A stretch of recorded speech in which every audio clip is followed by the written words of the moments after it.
pessoal, eu sou a professora Gisele Mendes, da Universidade Estadual de Maringá. Estamos aqui para inaugurar mais um quadro do nosso canal Professora Gisele Mendes do YouTube, intitulado Pílula Penal. O Pílula Penal vai falar de alguns institutos, algumas normas do direito penal bastante peculiares que estabelecem regras, sobretudo em relação à regulação de alguns fatos da vida social, ou seja, um feixe de regras que a gente denomina de institutos penais e que demandam a maior explicação por alguma curiosidade que a gente tenha e aplicação em casos fáticos, em casos práticos da vida real. Vamos lá? Vamos começar?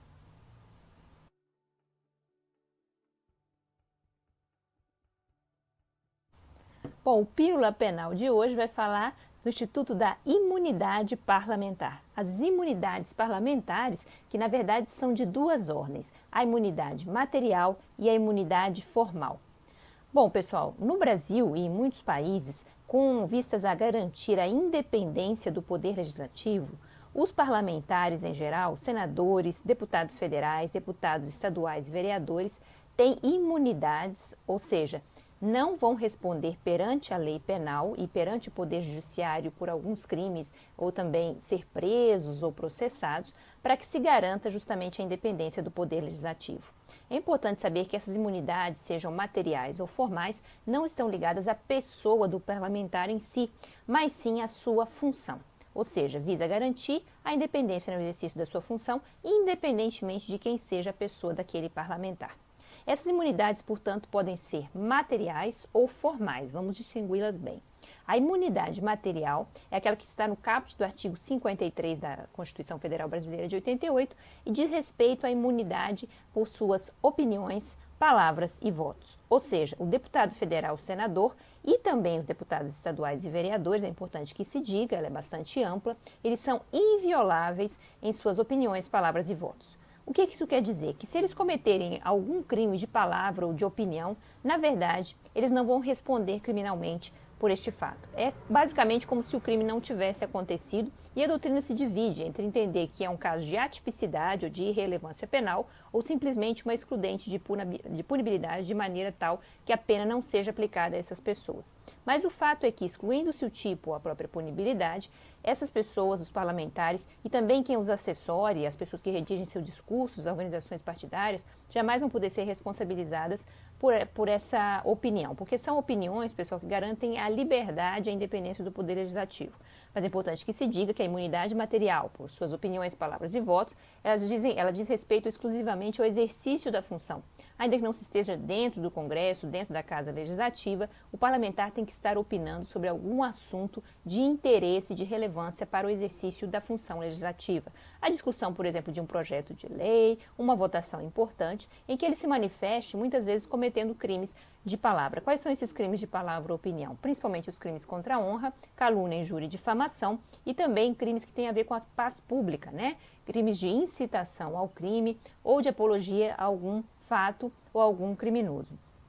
Quando o parlamentar ele emite essa opinião, por exemplo, ofende um colega na tribuna, se ele o está fazendo porque é necessária a discussão da causa, se ele está injuriando, difamando ou até caluniando, acusando alguém de um crime que a pessoa supostamente não cometeu, ele tem que ter essa liberdade, pessoal, independentemente de ser processado por este crime, porque isso pode ser importante naquele momento em que ele está exercendo a sua função de parlamentar, na votação, por exemplo, de um projeto de lei, na discussão de algum processo da casa. E se ele se visse coartado ou ameaçado de sofrer a responsabilidade por um crime de opinião, ele não poderia expressar aquilo que o seu mandato impõe, que é justamente expressar a opinião pública, a vontade popular para a qual ele foi eleito e a qual ele representa legitimamente.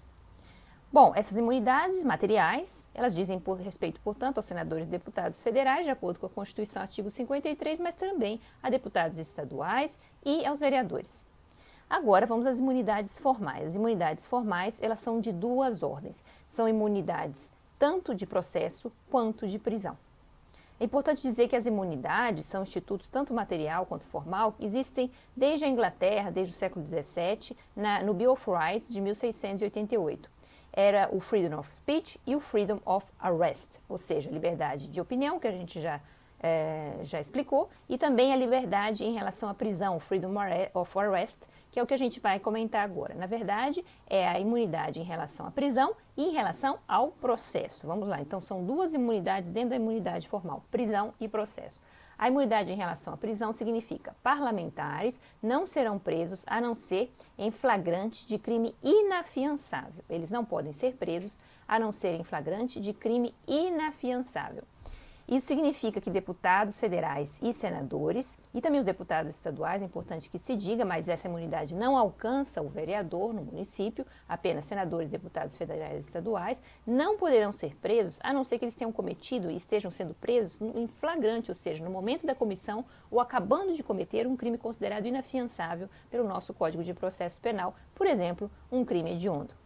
Neste caso, em que ele for preso em flagrante, no momento em que acontece o crime inafiançável com o envolvimento dele, este auto de prisão ele vai ser levado até a Casa Legislativa, que vai justamente decidir se vai ou não autorizar essa prisão no prazo de 24 horas. Por que ele não poderia ser preso, mesmo estando em flagrante de crime inafiançável? Se o crime for afiançável desde logo e se a pessoa não foi presa em flagrante, é importante dizer que ele não será preso.